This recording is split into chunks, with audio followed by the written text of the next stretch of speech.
dia, boa tarde, boa noite de Amsterdã. Hoje eu falo um assunto muito interessante.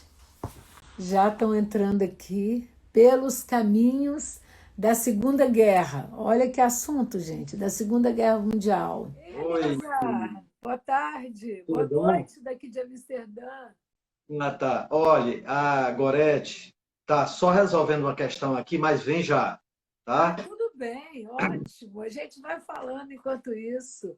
Tá certo. Obrigada pela presença, obrigada por aceitar o meu convite, de falar De nada. comigo, explicar, né, um pouco desse assunto tão interessante que a gente conhece tão pouco, né, Eliazar? Nós É verdade. brasileiros, eu digo, sabe? Isso. Eu aqui, eu sou casada com um holandês e eles, a idade deles, eles são chamados os filhos da guerra. Então, Uhum. eu sei de muitos relatos porque ele conta, né, como era o pai, como eram essas coisas, como é que aconteceu tudo. Então, gente, esse assunto de hoje, o Eliazar, ele é, Eleazar, ele é um cearense e está fazendo uma pesquisa já tem um tempo sobre o assunto da Segunda Guerra Mundial. Não é isso, Eliazar? isso. Estamos hoje, em homenagem aos Países Baixos, nós estamos aqui com a camisa holandesa. Da laranja mecânica. Isso, Laranja Mecânica. Um dos melhores times de futebol que apareceu no planeta. O holandês ele é muito determinado, né? É um país pequeno que é impressionante como eles determinam uma coisa, eles fazem, eles têm disciplina, a organização deles na escola é assim, os melhores vão mudando de grupos, e até às vezes eu acho meio dependendo do aluno, né? Claro, é uma coisa meio injusta, assim, que vai separando os melhores e investe nesses melhores. É impressionante a determinação deles de fazer a coisa. Uhum. Só para você ter uma ideia, a Holanda é um país menor que o Espírito Santo, né? Que o Espírito Santo é um dos países menores, eu acho que é o menor, que é o meu estado. Estou falando do Espírito Santo, que é o meu estado, do Uhum. Brasil. Então, e aqui, você sabe que tem uma história que eles. Você deve saber disso, que eles estavam comemorando na Praça Dan o fim da guerra, quando os alemães não sabiam e começaram a matar todo mundo, as pessoas já estavam comemorando. Você sabe dessa história? Sei dessa história. Exatamente. E Né? o holandês sempre foi muito determinado, a resistência holandesa foi muito ativa, tá certo? Há várias histórias retratadas em vários filmes, vários livros que mostram que a resistência holandesa, desde o primeiro momento, não se rendeu, não se considerou subjugada, tá? E, de fato, o holandês lutou muito, desde o começo, quando foi dominado em 1940, né? Quando foi invadido. Pois é. E como é que você começou a estudar esse assunto? Conta um pouquinho para gente. Tá. Eu era uma criança de 10 anos de idade, mais ou menos. 9, 10, 11 anos de idade, eu não me lembro muito bem a data específica. E meu pai e meus irmãos falavam muito sobre a Segunda Guerra. Meu pai era um homem autodidata, um homem muito inteligente, embora só tivesse feito até o quarto ano, na época, o quarto ano primário, né?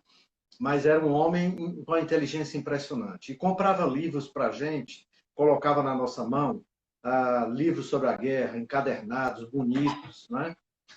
Olha, agora ele chegou agora. Ah, que bom. Mil perdões, mas chegou Oi, uma encomenda Gorete, agora. que nada. Mas é assim mesmo.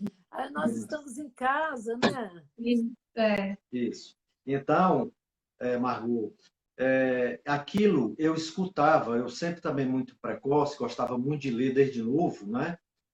E aquilo foi permeando o meu imaginário E eu comecei a colocar assim, um objetivo na minha vida, que era um dia conhecer esses lugares onde a guerra aconteceu, tá certo? Era uma coisa quase impossível na época, né? Porque eu era de classe média baixa, pobre, viajar para a Europa naquela época era muito difícil, né? Mas eu coloquei essa determinação. Mudou o som aqui, né? Então, Mudou. alô, tá ouvindo? Estou ouvindo, estou ouvindo. Então, Agora. mas eu comecei, meus irmãos colecionavam aqueles plastimodelismo, né? Aqueles aviões de plástico, montavam. Aquilo tudo construía uma fantasia muito grande na minha cabeça de criança. E eu, bom, aí depois me ocupei com outras coisas, em estudar, em conseguir ir por uma carreira, não é? Casei cedo, conheci essa garota aqui. Vamos casando cedo. Quantos anos vocês estão casados? Eu tinha 20 e ele 22. Novinhos, né? Quantos anos estão casados agora, gente?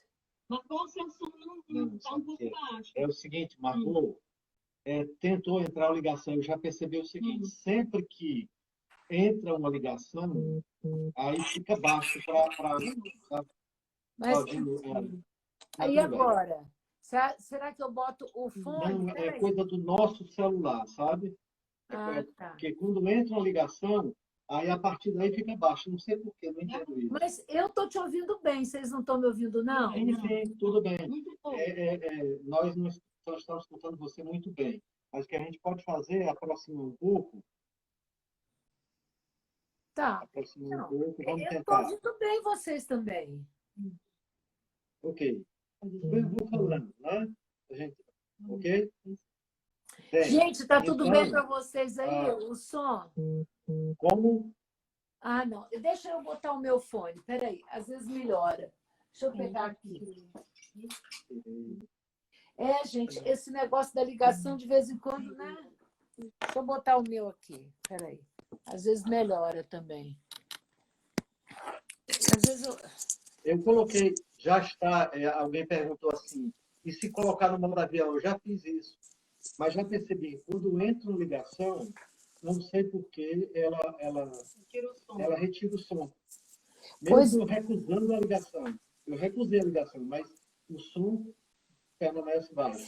E a gente não pode evitar, né, gente? Porque vocês estão me ouvindo melhor agora? Eu botei o meu fone agora. Espera aí, deixa eu ver aqui. Sabe?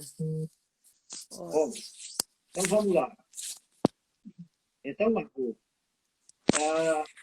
nós casamos e aí eu fui fazer uma carreira de administrador, depois fiz o meu mestrado em administração lá na USP, em São Paulo, e depois fiz o meu doutorado em educação.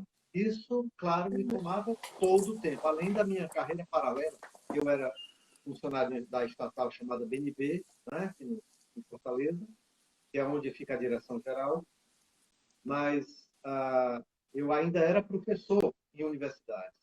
Isso eu não tinha tempo mais para nada. Mas aí eu fui começando a pensar em me aposentar, né? Me aposentei primeiro do Banco do Nordeste, e aí, logo em seguida, eu já comecei a ler muito, a pesquisar, a escrever o nosso livro, porque nós aproveitamos os nossos livros de viagem, cadernos de viagem, a gente ia viajar, e tinha um caderninho de viagem, que era uma espécie de planejamento da viagem. Por onde a gente ia passar, que lugares a gente ia conhecer, tá? Que restaurantes tinha naquele lugar. E são mais ou menos uns 30 que a gente tem hoje. Né? Bem bonito, assim. As pessoas perguntavam, você comprou onde? Eu disse, não, eu fiz. Que lindo! Você tem esses cadernos todos guardados ainda? Nós temos esses livros até hoje. Foi a base do nosso livro que foi publicado. Deixa eu ver o livro. Tá aí? Tem aí para você mostrar para o pessoal? Ele está nas bancas ou como é? Ele está nas livrarias aí, Eliezer? Esse é o nosso livro. Pelos caminhos da Segunda Guerra Mundial. Poxa, hein, menino? Quantas páginas? Livro grande, né? São 401 páginas. Nossa, que livro grande, hein? Foram quantos Assim, a países? gente tentou fazer bem didático, uma letra gostosa, um assunto dinâmico. Colocamos fotos, muitas fotos da gente nos lugares que a gente visitou. Aí tem a nossa família que viajou com a gente, amigos que viajaram conosco, né? Uma coisa mais pessoal também, que é para as pessoas irem nos conhecendo nesse caminhar pelos lugares da Segunda Guerra Mundial. Aí tem diquinhas preciosas, porque a gente exaustivamente pesquisou as informações para dar a mais criteriosa possível no livro.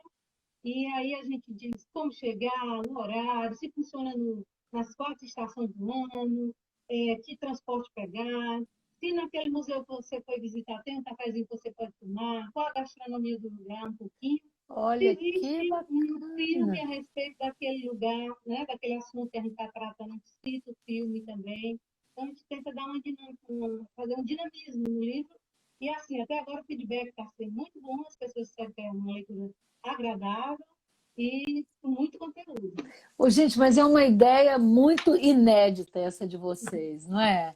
Vocês estão de parabéns, assim, muito legal. É o sonho dele transformado em realidade, né? Mas você é uma super parceira, né, Gorete? Sim, Sabe? sim. Embarcou Olha, nessa viagem, ela literalmente, não né, pode se Rosário? colocar como, Sou como coadjuvante. secundária, como coadjuvante, porque ela revisou todo esse livro, foi ela quem sugeriu as fotos que colocar.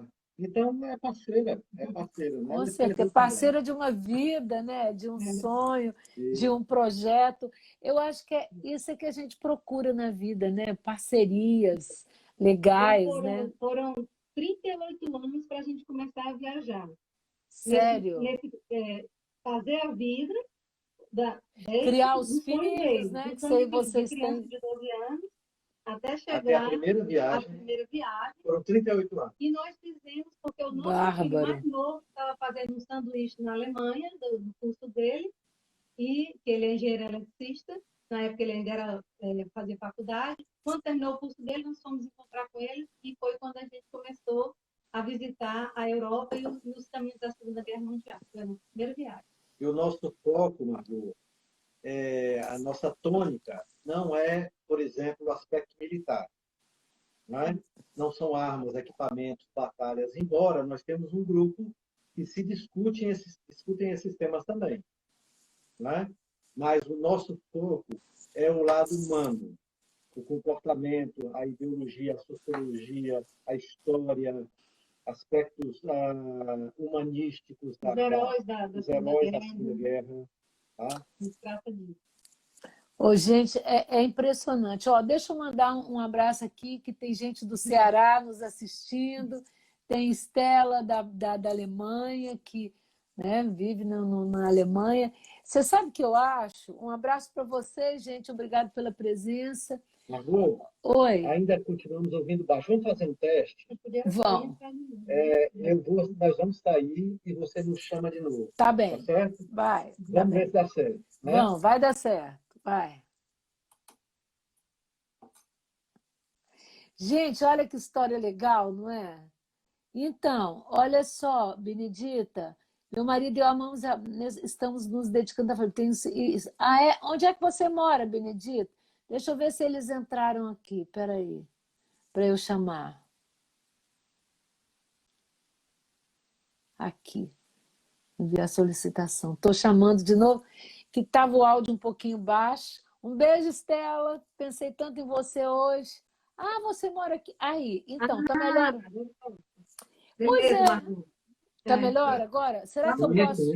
Pode sim. Tá ótimo, tá Vou ótimo. tirar o meu aqui então, porque me incomoda um pouco, sabe? Sim. Ah, tá certo. Fica ruim? Não, fica não, tá ótimo. Ó, entrando minha prima Regina, um beijo para vocês, minha prima Marcela, também lá de Vitória. Patrícia Brotas também, minha prima, um monte de gente, olha. Que bom. Bom, a Estela entrou agora e falou que está voando. Qual é o tema? Gente, o tema, esse casal, Gorete e Eleazar, eles escreveram um livro eles têm um projeto chamado Pelos Caminhos da Segunda Guerra Mundial e escreveram esse livro. Então, estão contando que visitaram vários países da Europa que passaram pela guerra. Agora, deixa uma pergunta, gente. Onde foi o lugar mais triste? Você quer responder? Não tem jeito, né? Campo de concentração. Não tem como. Há vários lugares em que você fica comovido e geralmente o pessoal pede que a gente seja respeitoso, porque naquele local famílias foram massacradas, foram mortas, né? Pessoas. E aí eles pedem sempre que a gente tenha um comportamento de consideração por eles. Ali ao seu lado pode ter um familiar visitando aquele lugar, né? Mas o campo de concentração, inclusive algumas pessoas nos perguntam como é que você consegue ir num campo de concentração? É um lugar tão triste, traz uma memória de um massacre tão cruel. E eu digo sempre para a pessoa que não é fácil, mas é necessário. Porque é ali onde a gente aprende a que ponto pode chegar o ser humano quando ele se desumaniza. Você tem que chegar a um grau de maldade, de indiferença à vida, para chegar instituir a indústria da morte, como aconteceu na Segunda Guerra Mundial. Eu sempre, às vezes, converso com pessoas intelectuais que lidam com esse assunto, e eu faço sempre a mesma pergunta. Qual a diferença entre o Holocausto e os outros massacres que acontecem até hoje, né? Na Sérvia, na África, em tanto canto. E aí todos eles me respondem a mesma coisa. Nunca foi tão institucionalizado, industrializado e planejado como foi na Segunda Guerra Mundial, envolvendo pessoas dispostas a esse tipo de coisa. Então, esse é um lugar onde não é fácil. Uma ideia, né, se propagar desse jeito, como um líder dessa forma, né, que não deixa de ser um líder, né? Claro, tantos seguidores, é impressionante. Mas Auschwitz é muito triste, eu acho, sabe, gente? Eu acho muito triste. Eu acho que tem uma energia, né? Claro que tem, né? Sim. Com certeza. Uma energia assim, muito de morte, claro, né? Energia. Não tem como, e você vê aqueles objetos, né? Roupa, sapato. Isso. Cabelos, malas, próteses, tudo isso você vai ver em Auschwitz. Agora, o que eu acho interessante na Alemanha hoje em dia é que no currículo escolar está obrigada, a partir de uma certa idade, eu acho que quando entra na pré-adolescência, que pelo menos uma vez por ano os alunos dos colégios têm que visitar alguma coisa que remonte à Segunda Guerra Mundial. E nós tivemos, assim, sempre a gente vê alunos nesses lugares, né? E para eles inclusive, para que eles falem o que a gente põe aqui na nossa logomarca, né? Lembrar para não repetir. Isso você vai encontrar nos campos de concentração, essa máxima. Nos museus, os judeus usam muito essa máxima. E aí a gente vê que os jovens entram brincando, que faz parte deles, né, da juventude, aquela ebulição, e saem chorando. Agora, lá eles têm uma grande lição. Eu acho a Alemanha um país maravilhoso, sabe? Assim, a gente tirando... E eu acho que tem a Angela Merkel, ela é uma mulher fantástica, não é? Fantástica. É verdade. Eu acho, ela me representa, eu acho que, para mim, ela é a mulher mais importante do mundo, porque ela, gente, abriga essas pessoas todas. A Alemanha, ela tem uma política para isso. Eu acho que é uma forma de devolver à civilização o que aconteceu. Ela tem uma compaixão que eu fico até arrepiada quando eu vejo que é aquela confusão, e ela vai lá, briga com todo mundo, defende os pontos de vista dela. Eu acho uma mulher fantástica, ela, sabe? É digna mesmo de aplauso, de reconhecimento, sabe? A disponibilidade dela, não é? Então, para a gente ver que partidos políticos nem sempre são define, né? Ela é de um partido mais conservador e ela faz tanto Isso. pela humanidade. Exatamente. Né, Isso, Exatamente. isso. É. Ela é incrível. Nós conhecemos 5 campos, Margot. Conhecemos Auschwitz, que eu digo que uma pessoa que estuda a Segunda Guerra Mundial, ela tem que ir a Auschwitz, né? Que assim, é emblemático. A história de Auschwitz é muito importante se conhecer. Depois conhecemos Dachau, que fica perto de Munique, né? Que em algumas pessoas... Só Isso, algumas pessoas dizem que Dachau é até mais triste do que Auschwitz, porque o que acontece com Auschwitz é que você vai numa fileirinha, né, entrando nos galpões, e você não pode parar porque tem alguém atrás na filinha. Você vai se... Né?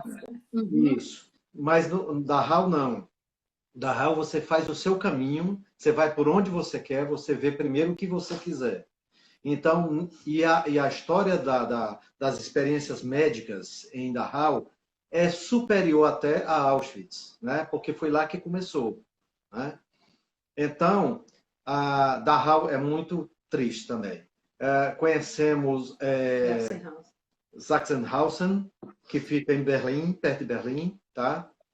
Conhecemos Flossenburg, que foi a nossa última viagem. Nós fomos ver onde estão enterrados e onde ficaram os membros da Operação Valkyria, que se rebelaram, inclusive o pastor protestante Dietrich Bonhoeffer, né? Operação Valkyria é aquele filme com o Tom Cruise. Tom Cruise, né? Eu estava tentando lembrar quem era mesmo. E o quinto, qual foi, Leta? Ah, meu Deus. Buchenwald. O nome é que eu estou enxergando. Buchenwald também, foi o único campo que a gente foi 2 vezes. Por quê? Porque como a gente foi a primeira vez, quando a gente foi a primeira vez, foi a primeira viagem. Aquela viagem que a gente falou, nossa primeira viagem. Primeira viagem, em 2006. Nós chegamos lá. Inverno. E era inverno. A temperatura estava -4. 4 abaixo de 0. Muito frio, né, gente? E nós fomos circulando pelo campo, mas só que a parte do museu estava fechada. Nós tinha acabado de fechar e a gente chegou mais tarde. Né? E aí a gente disse, isso aqui está nos devendo, a gente vai voltar. E voltamos. Porque no inverno, muitas coisas na Europa fecham mais cedo, você sabe disso. Ou nem funcionam, né? Dependendo do dia, da nevasca. Não funciona, exatamente. E aí, agora, recentemente, eu disse, Leta, vamos voltar a Buchenwald, que merece outra visita. E aí a gente, em 2018, né? Não, 2017. Não, 2018 mesmo, 2018. Faz 2 anos. 2018, nós fomos novamente a Buchenwald. Dessa vez, ficamos 2 a 3 horas lá, devagarinho, vendo cada coisa, fotografando. Eu diria que é o campo de concentração mais leve. Ele é um museu hoje em dia. Então, você vê as estruturas, né? Você não vai encontrar lá motivos assim que te reporte a ver os instrumentos, os cabelos, não sei o que, como tem Você vai ter mais como funcionava ali um campo de concentração. Inclusive, lá tinha uma mineradora. Lá era um lugar onde o pessoal tirava pedra para construir. Flossenburg. Desculpa, eu misturei aqui 2. Então, lá é muito tranquilo. Eu senti suavidade no ambiente, bem cuidado. Né? Tem um restaurante lá que funciona de lado, porque ele é mais distante, você pode fazer alguma refeição lá. Então, eu me senti menos pesada nesse campo de concentração, apesar de que a gente andou muito, porque ele é muito grande. Tem que ter vontade de andar dentro dos campos de concentração. Eles são imensos, imensos. Enormes, né? Eu acho um pouco triste. Vocês estiveram, mas quais países que vocês visitaram? Foram, 14 países.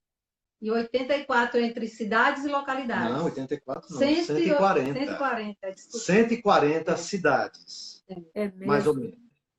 Todas tinham alguma coisa da Segunda Guerra Mundial.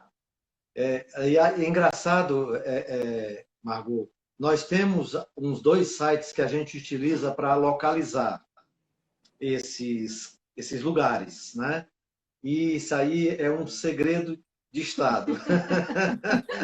Quem quiser que ache. Quem quiser que ache. Tenho 2 sites. Não é porque... Mas porque tem muitos chegar a eles, eu sofri muito, né? Para chegar a eles, eu sofri muito. Aí eu digo sempre, olha, Se você quiser localizar, vá lá, fuça que você citado acha. no livro, tá? Tá. Está citado no nosso livro. Ai, que Então, olha aí, gente. Vai ter que ver o livro. isso. Ó, Josiana está falando saudades do Ceará, Piauí, mas ela estudou aí no Ceará e Que bom. ela trabalha no Museu Mauritshuis, em Derrar. É uma amiga muito querida. Aí ela falou que está aprendendo muito com essa live. Que bom. A intenção é essa, né, gente? Isso. Olha só, vocês estiveram aqui no Museu de Anne Frank? Sim, 2 vezes já. 2 vezes, é. Agora eu queria te falar uma coisa especial. Todo mundo conhece o Museu de Anne Frank, mas eu pergunto, as pessoas daí da Holanda conhecem o Museu de Corrie ten Boom? Não. Pois Olha é. aí. Eu conheço, eu não sei. Eu Se aposto alguém que você vai conhece. querer ir lá depois que eu te contar a história dela. Como é que Ela é? como- Onde é esse ela- museu? Ela como Fica em Haarlem. Haarlem. Como é que É. chama o museu? Museu Refúgio Secreto. Na verdade, o Refúgio Secreto é um apelido, mas o nome certo é Museu Corrie ten Boom. Corrie ten Boom. ten Boom. Gente, olha, a Benedita está falando que conhece. Eu não Ah, conheço. que coisa boa. Que Ah, bom. ó, Andantes na Holanda. Ó, eu quero falar com vocês, hein, Andantes? É isso. Ele é maravilhoso. O Carlos, olha, Carlos. Maravilhoso. Quero Guia falar com maravilhoso. você, Carlos. Pô. Então, olha aqui, o Carlos está falando que são poucas pessoas que conhecem. Ô, gente, vou falar aqui que minha filha entrou aqui na live também. Camila, um beijo. Mamãe está com saudade. É assim, né, gente? A gente fala, mas tem a coisa familiar. Isso. Vou buscar o livro da Cláudia. Não é? Além Tem do- que ser assim. Agora a gente vai buscar o livro da Corrie ten Boom. É mesmo? Ela Gorete é. também está de laranja, gente. Olha só, Isso, muito obrigada isso. Isso. pelo laranja Mandou. da Holanda. Né? Isso. É o seguinte, essa família, a família ten Boom, eles eram relojoeiros. O pai era um grande relojoeiro na cidade de Haarlem, tá? E aí, tá aqui, ó, o Refúgio Secreto. Ah, gente. Vou até anotar aqui para eu conhecer, sabe? Isso. Em E aí, Haarlem. em Haarlem, né? E aí, eles estavam, e começou a Segunda Guerra Mundial, eles são cristãos, e os judeus começaram a ser presos. E eles tomaram a decisão, a família tomou a decisão de ajudar não só os cristãos, né? O Andantes está dizendo aí o nome todo dela, Cornélia Arnolda Roana ten Boom. Roana ten Boom. A Benedita botou aqui. É Cornélia Arnolda Roana Johanna ten Boom. Okay. Isso. E aí eles eram cristãos e resolveram proteger não só os cristãos dos nazistas, mas os judeus também. E o pessoal da resistência também, né? E aí elas também tinham um esconderijo na casa deles. Eu preciso dizer que ela era uma mulher incrível. Ela foi a primeira relojoeira mulher da Holanda. Olha que bacana. Então eles eram judeus, aí Não, eles eram cristãos. Eles eram holandeses. Holandeses cristãos. Mas holandeses... Eles resolveram proteger não só os cristãos, mas os judeus também. Holandeses cristãos, não judeus, entendeu? Certo. E aí eles, durante 3 anos, eles acolheram essas pessoas, ela fez o refúgio, era no quarto dela, havia todo um sistema super interessante, não dá para a gente contar a história porque é longa a história dela. E aí eles conseguiram, durante 3 anos, salvar muitas pessoas, mais de 600 pessoas, e até que eles foram denunciados e todos foram bater nos campos de concentração. Ela perde aí nesse processo o pai, a irmã, que ela se dava muito bem, que era quem ajudava, um irmão que morreu em outro lugar, e um sobrinho, quem levava as notícias de um lado para o outro. Todos morreram, só ela sobreviveu por um erro. Um erro burocrático. Um erro burocrático. Porque a idade dela, 2 dias, ou foi 5 dias depois dela ser liberta do campo de concentração, todas as mulheres da idade dela foram mortas, né? Na câmara de gás. Então, ela sobreviveu com a missão de falar, pasme, eu acho a grande diferença, de falar do amor de Deus, de produzir amor dali para frente, porque ela entendeu, principalmente a irmã dela, que morreu no campo de concentração, que eles não queriam odiar, eles queriam levar o amor. E aí ela fez essa opção e ela viveu mais de 90 anos e dedicou a vida dela a isso, a acolher. Ela ajudou as freiras a acolher as pessoas sofridas da guerra, não importava se era alemão, se era judeu, quem era. O importante era que era alguém que sofreu as consequências da guerra. Porque na guerra não há vencedores nem vencidos, né? Todos perdem na guerra. Todos perdem. E lá na casa, é muito interessante, a gente vai na casa, Margot, e entra no espaço onde eles ficavam escondidos, enquanto a Gestapo e a SS estavam circulando na cidade. Isso. As pessoas ficavam em pé.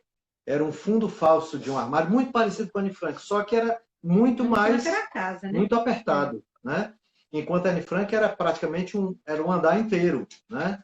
Mas lá não, eles ficavam escondidos no fundo falso do armário. Às vezes horas, né?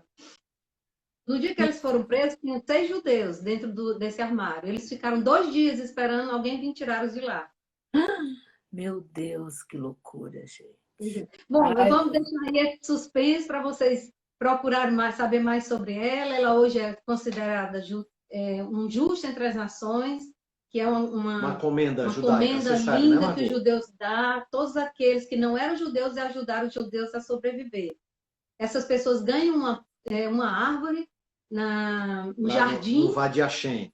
No Vade Hashem, que é o grande memorial do Holocausto lá em Jerusalém. Né? E aí cada um ganha uma árvore e uma lápide. Chama Justo entre as Nações, ou seja, é uma pessoa que não é judia, não é judaica, mas que ajudou os judeus a se salvar. Uma pessoa muito conhecida de todos nós, que foi considerado justo entre as nações, é o Schindler. Pois é, eu ia falar agora na lista de Schindler, né? Que é um filme maravilhoso, né, gente? Que filme emocionante. E aquele final, é incrível aquele final, né? E ele mostra as pessoas ainda, os personagens do filme, algumas pessoas vivas visitando. Isso. E ele é o único alemão que ajudou a salvar judeu que está enterrado lá no jardim de Vade Hashem. Vade Hashem. Que história fantástica é essa, né? Ele foi cuidado pelos sobreviventes até a morte dele, que ele era meio descontrolado, assim. Daquele jeito mesmo que o filme mostra. Bem verdadeiro a respeito dele como ser humano. Aquele ator maravilhoso também, Nelson, né? Maravilhoso ele. Ô, gente, outro dia eu vi um filme também, não sei se vocês já viram, eu tentei lembrar, depois eu ia procurar, acabei me dispersando e esqueci. Um filme que eles escondem as obras de arte. Vocês viram? Sim, Caçadores de Obras-Primas. Caçadores de Obras-Primas. Como é que chama esse filme? Você lembra Caçadores dele? de Obras-Primas. Como? Caçadores de Obras-Primas. É maravilhoso esse Sim. filme. Sim, muito bom. Muito bom, muito bom. Será que tem no Netflix ele? Ele tinha, não sei se ainda está. Não sei, acho que não, Margot. Olha, eu, por exemplo, o filme da Corrie ten Boom, eu tenho gravado. Se você quiser, eu lhe mando. Tá certo? Que é o filme do Refúgio Secreto. Você me informa o seu e-mail. Lá no WhatsApp, você me informa o seu e-mail, que eu compartilho com você o filme. Tá certo? Bom. Me manda o link. Tá certo. Margot, eu gostaria de ver de novo esse filme. Ela vai te falar sobre os filmes, porque a gente tem um cadastro de filmes que a gente quer escrever um livro também sobre filmes. Ambientados na Segunda Guerra Mundial. Qual outros livros? Quer dizer, tem muitos livros sobre a Segunda Guerra, né? Mas... Bom, eu tenho... A minha contagem ontem era de 625 filmes. Tá? Vocês estão cadastrando isso tudo? Tudo cadastrado, livro também. Você está vendo aqui atrás? Todos cadastrados, todos, para a gente não se perder. Impressionante, gente. Que trabalho lindo. Inclusive, assisti praticamente todos esses filmes, viu? Mas tem alguns filmes... Um abraço para a Martina, foi através dela que eu... Oi, Martina, querida. Martina, querida. Aqui em Praga, sim. Na República Tcheca. Vocês a conhecem pessoalmente? Conhecem, né? Porque ela é casada com cearense. Isso. Ela é cearense. Ela é. Ela usa até uma sotaque quando fala. Ela é ótima. Português excelente. Eu fico impressionada. Excelente. Uma coisa engraçada. Viu, Margot? Uma coisa engraçada que aconteceu no sábado passado, que nós entrevistamos a Lilian Plumer, que é brasileira, cearense, que e mora em Londres. E ela foi falar sobre as memórias, aquele projeto que eu mandei para você, a figura, né? Então, a Martina entrou e estava acompanhando. Aí ela disse que era cearense. Ó, eu sou cearense e tal. Aí a Martina botou assim, eu logo vi, eu reconheci o sotaque. Então, ela é capaz até de reconhecer o sotaque. Não é? Mas ela, ontem, a gente estava numa live com ela ontem sobre comida, sobre um programa que nós temos sobre culinária. Infelizmente, eu não pude assistir ontem. Então, mas, gente, é porque esse mundo virtual é muito louco também, né? É muito louco, sabe? Porque é muita coisa que a gente tem que fazer. Demais. Se eu bobear, eu fico o dia inteiro assistindo live. Tem dias que eu faço 2 e eu faço outros. Mesmo? A propósito, viu, Margot? A propósito, eu sei que é tarde para você, mas tem uma live hoje à noite sobre Wagner e Hitler, a paixão ariana na música. Tá? Pois é. E eu ia falar sobre música também, porque ele adorava Wagner, né? Sim. Bom, Wagner depois a gente pode compartilhar, a gente pode entrar numa live e a gente pode fazer essa live para você. A de Wagner e Hitler. Olha que bárbaro. Vamos falar sobre isso? Tá certo. A gente já falou sobre a psicologia de Hitler, sobre as mulheres de Hitler. São vários assuntos assim que a gente tenta trazer. Gente, fala aqui um pouco sobre a morte dele. Esses ditadores, muita loucura isso, né? Conta pra gente. Eu já sei um pouco, não sei detalhes, né? Mas conta como é que foi a morte dele. É interessante, viu, Margot, como a Alemanha tratou isso. No primeiro momento, se fossem os ocidentais que tivessem conquistado Berlim, e não os russos, a gente teria lá um bunker onde ele ficou totalmente preservado. Mas os soviéticos se preocupavam em que o fascismo, né, não fosse à frente e tentaram simplesmente apagar. E eles aterraram o bunker. Onde ele morreu. Onde ele morreu. Hoje é o estacionamento de um condomínio. Só tem uma placa. De apartamentos. Tem uma placa identificando que ali era o local. Mas ele cometeu suicídio, né, gente? Muita gente, Margot, levanta essa história de ele ter fugido. Eu já ouvi algumas outras versões, mas o que a gente aprende é que ele cometeu suicídio. Mas agora se comprovou isso recentemente. Então, na verdade, é uma tentativa nossa, digamos assim, é uma tendência nossa de construir histórias de mistério, né? Ah, ele escapou, foi para a Argentina, foi para a Patagônia. Foi de submarino, foi de avião. Tentaram construir conspirações, né? As chamadas teorias da conspiração, né? Então, fizeram um investimento imenso naquele History Channel, né? Para mostrar como ele poderia ter fugido lá para o aeroporto de Tempelhof, né? E de lá partiu para a Noruega, e da Noruega pegou um submarino para a Patagônia. Na verdade, a gente vendo a história, vendo o que aconteceu, eu não dou o menor crédito a uma história dessa. Claro que a gente fica assim, pode ter acontecido tudo, né? Mas uma pessoa como Rita, ele não iria arriscar. Rita ficou no bunker porque ele não era covarde, ele enfrentou a responsabilidade de ter levado a Alemanha àquilo, embora a maior, digamos assim, a maior atitude que ele poderia ter tomado seria ter ficado vivo e respondido pelos seus atos. Pelos crimes, né? Pelos crimes contra a humanidade. Ser julgado, né? Mas, na verdade, ele quando ele há pouco tempo estava lá no bunker, pouco tempo antes de morrer, ele soube que Mussolini, né, havia sido espancado até a morte e pendurado de cabeça para baixo num posto de gasolina lá em Milão. Então, ele não queria isso para ele. Ele não queria ser exposto, objeto de exposição, já morto, etc. E aí, ele, de fato, ele se suicidou. Por quê? Primeiro, existe o fato de que o Goebbels e a mulher e os 6 filhos, né? Eles mataram primeiro os 6 filhos, Goebbels e a... Oh, meu Deus. Não. E a mulher dele.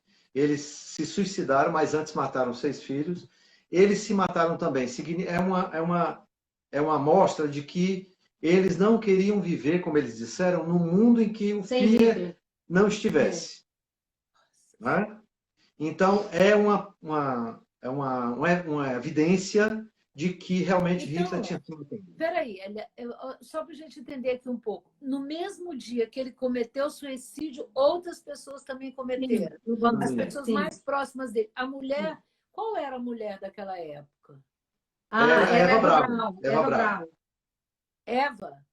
Eva Braun. Né? E ela também morreu com ele lá. Então, depois, houve de fato, eles queimaram os corpos. Se havia alguma dúvida, essa dúvida foi tirada há pouco tempo num livro chamado A Morte de Hitler, que eu até tenho aqui, está aqui atrás. Esse livro foi feito por um jornalista francês e uma jornalista russa. Eles conseguiram acesso, porque tudo isso que eles encontraram, que os russos encontraram lá no bunker, eles guardaram. E aí guardaram um crânio com arcada dentária. Foi feito um exame comparando-se com o que o seu dentista, o histórico dentário dele, né? Do que o seu dentista havia feito, e bateu na hora. Você sabe que os dentes não deixam dúvidas, né? Foi o que aconteceu também com o Mengele, aqui no Brasil. Né? Foi a arcada dentária que definiu que era ele mesmo. Né? Para quem não sabe, Hitler casou com ela no bunker, horas antes de se matarem, com a Eva Braun, e ela toma cianureto, e depois ele toma também, se diz que ele tomou também, mas para garantir que morreria, deu um tiro nele. Deu um tiro na têmpora. E pediu ao seu segurança, que ele escreve um livro depois, contando toda a história, tem um livro, que levasse o seu corpo lá para fora e queimasse, não deixasse nenhum vestígio para que as pessoas não utilizassem como uma amostra, né? Daquilo que eles tinham ganhado matando Hitler. Ele era extremamente vaidoso e ele realmente resolveu assumir o que ele tinha se deixado construir, porque ele se deixou construir mal. Ele, inclusive, diz a uma das suas apaixonadas que quando ela diz que eu soube que você está matando os judeus de forma horrível. E aí ele diz, você tem, para chegar onde eu cheguei, para aprender a fazer isso, você tem que aprender a odiar e cumprir isso. Então ele criou uma história a respeito dele e ele jamais fugiria dessa história. Eu, pelo menos, acho que ele jamais fugiria dessa história. Ele não queria passar uma vergonha de passar por um julgamento. Numa tribuna, sendo julgado, sendo escorraçado, condenado à morte. Ele preparou tudo. Ele não queria isso para ele. A pilota dele chegou a ir lá, Anna Reich, para levá-lo, né, para algum canto que ele quisesse ir, ele não aceitou. Aliás, uma mulher, viu, admirável, viu, Margot? A piloto de testes dele era a Anna Reich. Foi lá, livro, né? Baixou o seu avião na Unter den Linden, que é a avenida onde fica ali o portão de Brandemburgo, tentou levá-lo, mas ninguém o demoveu de ficar ali. Tá? Ela teve muita coragem. E o outro piloto também, o piloto que voava mais, que era o Hans Risch. Eles se casaram. Hã? Eles se casaram, não. Então, o Hans Risch também era piloto, né? Tentou convencê-lo, não conseguiu. Né? Então, ele não queria passar essa vergonha de virar objeto de esse avião foi lá buscá-lo para ele fugir? É isso? Para fugir. Isso, para fugir. Isso. Mas ele não aceitou. Ela conta a história no livro dela, né? Depois, posteriormente. E assim, o Goebbels, que era o que fazia toda a propaganda do Partido Nazista, que era o segundo cara, terceiro, vamos dizer assim, porque tinham os outros também muito importantes lá junto do Hitler, ele se nega a viver né? Depois que Hitler já não existiria. Isso. E ele fica no bunker com a esposa, que era tão fanática, que dizia que não queria que seus filhos vivessem no mundo sem o nazismo, sem Hitler. Mata os 6 filhos, envenena os 6 filhos, Com né? cianureto. A história conta que a mais velha percebeu e ainda pediu para a mãe não fazer isso, mas ela mata as 6 crianças e depois os 2 se suicidam. Deles existem fotos Dos corpos queimados. dos corpos queimados. Isso. Ô, gente, é muita história, não é? É muita história. E a muita Rússia história. não divulgou, na época, não divulgou esse fato, porque, porque eles queriam ter, digamos assim, a primazia da verdade. E queriam também confundir os países aliados. Porque, na verdade, Margot, antes de terminar a guerra, os aliados já perceberam que tão inimigos quanto os nazistas, os alemães, eram os soviéticos. E aí já começa Eram a Guerra os- Fria, né? Emendou uma coisa com a outra, né? Isso. E aí você deter informação poderosa como essa era algo que a Rússia queria muito, né, na época. Olha, tem umas perguntas aqui, eu acho bom a gente né, falar, porque é tanto assunto e é tão interessante a forma que vocês estão contando, que, gente, eu adorando o assunto. Eu nunca sabia coisas poucas, né? Estou achando, é tanta história bonita. Olha aqui, foram presos os pilotos que tentaram ajudar Sim. o Hitler? Todos dois. Aí deram informações e confirmaram as histórias. Tá certo? Tá. Então, ó, Vitória está perguntando aqui qual foi o motivo de ódio de Hitler aos judeus? Ele achava que era uma raça impura, né? Mas o quê, basicamente? É uma questão controversa, viu, Margot? Porque é uma questão controversa. Mas, de qualquer jeito, há pistas muito fortes. A primeira pista diz respeito à própria live de hoje à noite, viu? Por quê? Porque Wagner era antissemita. E o Wagner era uma espécie de mentor das ideias dele. artístico. Olha, você está falando o Wagner, o músico. Sim. Ele é uma espécie de guru artístico de Hitler, porque Hitler, muita gente diz assim, ele era mais artista do que político, né? Ele pintava, mas as obras dele não eram consideradas grandes obras, né? Isso.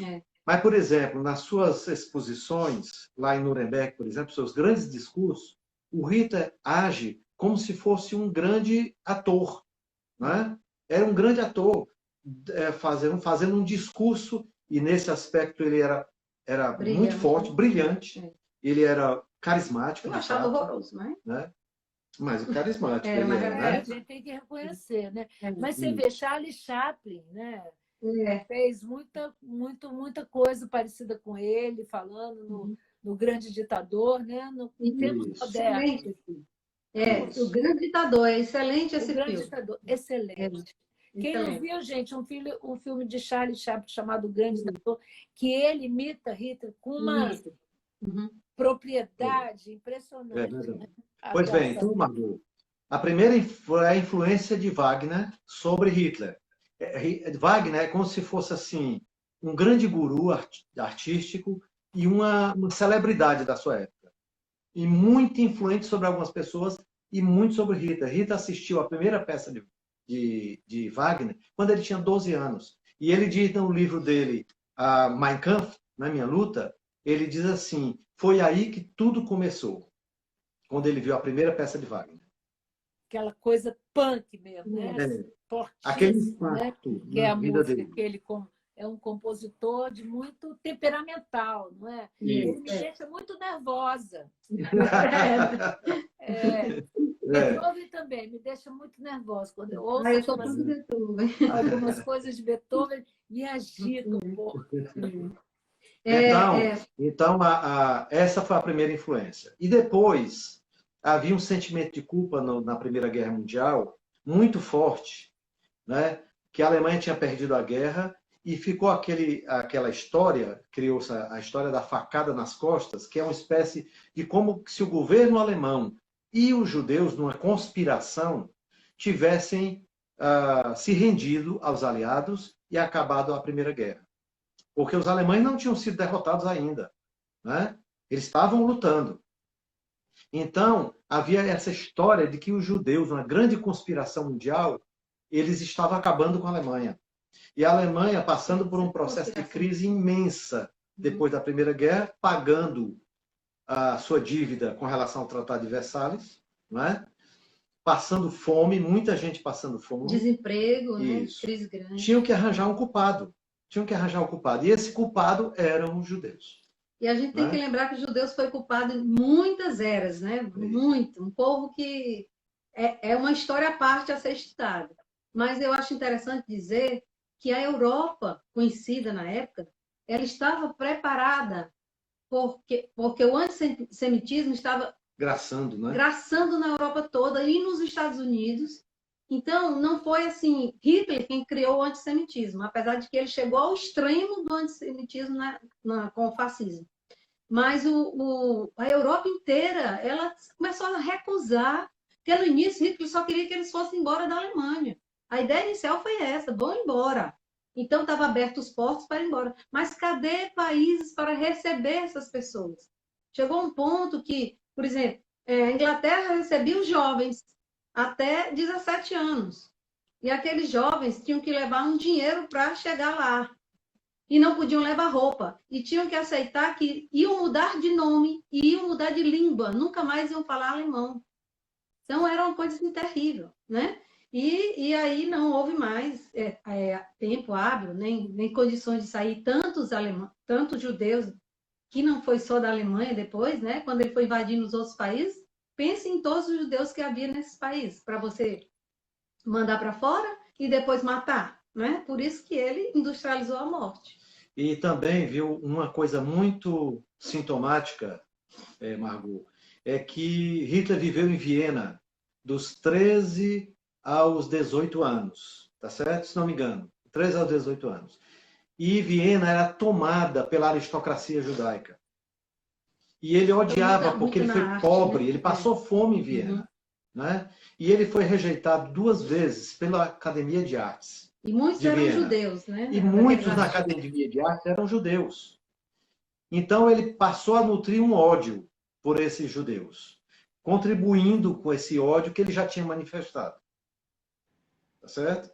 Então a raiz está aí. A raiz do ódio que ele nutria pelos judeus. E aí ele encontrou um campo fértil. Uma coisa pessoal, né? Que aí foi se tornando uma obsessão também de perseguir, né? Os discursos inflamados que ele fazia, que quando ele falava contra os judeus, as pessoas amavam ouvir aquilo ali, ele foi deixando aquilo crescer, não só no coração dele, mas na influência que ele foi disseminando naquele povo que ia cada vez mais gente ouvindo. Aí você imagina, os jovens, a adolescência, a juventude hitlerista. Se você ler um livro de um jovem, quem era jovem naquela época, da juventude, ele vai dizer, eu cresci dentro daquilo. Eu nunca ouvi coisa diferente a partir do momento que eu me entendi. Tinha consciência, né? Tinha uma consciência de entendimento. Então, ele cresceu jovem hitlerista, ouvindo que os judeus eram ladrões, assassinos. Era barato, era rato, era não sei o quê. Inclusive, é muito incrível a propaganda que se fazia contra eles. Eles não colocavam a figura do judeu, porque havia muito judeu que era tão ariano quanto o alemão, lourinho, dos olhos verdes, porque o judeu, na Alemanha, ele não era isolado, ele tinha se casado com o alemão. Então, eles faziam a propaganda, desenhos, onde o judeu aparecia com aspecto de rato, de inseto, feio. E Goebbels ajudou muito. Goebbels ele era perfeito com relação à propaganda. Ele compreendeu o espírito de Hitler, se aliou a Hitler e fez uma campanha publicitária enorme para tornar os judeus como adversários, como opositores, como gente que não se devia confiar. Uma coisa que ele fez foi que ele comprou todas as coisas de rádio, como é que chama? Linha? As estações. E ele distribuiu rádio para todas as casas na Alemanha, porque assim os seus discursos chegavam em todas as casas. Mas um discurso maniqueísta, né? Direcionado. Olha só, o Andante está aqui falando. Como é que o Andante. Oh, Carlos, Carlos. está falando que sem falar que os problemas de preconceitos continuaram e continuam até hoje. Né? Continuar. Porque eu vejo muita semelhança do que está acontecendo no Brasil agora também, sabe? Esse ódio, Sim, essas brigas horrível. internas, família brigando com família por causa de políticos que não estão nem aí para a gente, né? Verdade, De qualquer verdade. forma. Então, essa coisa de ditador, essa coisa de olhos flamejantes, discursos, isso é muito perigoso, não é? Eu acho As ideologias, de uma forma geral, elas são escravizantes, né, Margot? Elas total. tornam as pessoas reféns, né? E jogam umas contra as outras, né? Jogam outro. Mas olha só, quando a gente estava estudando, né, nós somos mais ou menos da mesma faixa e tal, sou um pouquinho mais velha que vocês, a gente tinha uma ideologia, não é? Eu pelo menos, quando eu entrei na faculdade, em 74, eu tinha uma ideologia, tinha um partido político que a gente militava na universidade. A gente acreditava, não era essa coisa do comunismo, não, a gente acreditava numa democracia. Eu ainda acredito que é possível você ter políticos democráticos, né? Acho, embora a gente veja poucos agora, mas eu acho que eu já fui candidata 2 vezes à política, então perdi todas as 2. Então, eu acho que mas eu sempre achei que todo mundo tinha que se lançar a um cargo político por pensar, por tentar fazer melhor, dar uma vida melhor para o povo. Eu ainda acredito nisso, sabe, gente? Embora que a gente veja nesse mundo aí é uma confusão, né? A partir dos Estados Unidos, que aí empodera pessoas de outros países, inclusive do nosso, eu acho muito perigoso. Gente, nós estamos acabando, olha só. Margot, o Roger Vagliano, ele é guia lá na Sérvia, viu? Quem? Roger Vagliano. Vê aí. Roger, quero falar, Roger Vagliano. Então, na Sérvia, eu não falei quem na Sérvia ainda? Vagliano. Na Sérvia? Que coisa. Isso. Meu Deus. Fala Esse mundo, né, gente? E fala português ele. Vagliano. Roger, vamos falar, quero falar com você. Olha só, gente, nós já estamos caindo, daqui a pouquinho o Instagram derruba a gente. Foi muito legal. Deixa eu ver o que está falando aqui. A Martina, logo depois da guerra, chegou o discurso dos comunistas de novo, a lavagem cerebral. Isso. É o que acontece. Também é o outro lado da moeda, né? É o outro lado da moeda. E outro sofrimento também para as pessoas. Demais. Ô, gente, ó, avisou aqui que está caindo. Senão eu não consigo salvar e eu quero salvar. Muito obrigada, Gorete. Muito obrigada, Elias. Obrigada você também pelo convite. Muito legal falar com vocês. Vamos repetir, vamos falar sobre Wagner e Hitler, a musicalidade. Mas ele tocava algum instrumento? Não, né? Ele só era fã. Ele pintava e desenhava. Ele pintava e desenhava, Fazia postais, digamos assim, né? Gente, obrigado pela presença. Amanhã eu falo com Beth Feliz, uma jornalista super interessante de Vitória, que trabalha com moda, trabalha com... E por aí eu vou, né? Quinta-feira tem um programa nosso de gastronomia. Sexta-feira eu falo com Ricardo Sá, um amigo nosso que é candidato a vereador em Vitória. Beijo, gente. Obrigada. Foi muito legal. Gorete, Eleazar, muito obrigada. Prazer imenso. Vou salvar aqui. Tchau, gente. Tchau. Vou salvar no YouTube. Ai, acabando aqui. Vou salvar no YouTube, depois eu boto no LinkedIn, aí eu aviso para vocês. Obrigada. Obrigada. Obrigado. Tchau. Um abração. Tchau.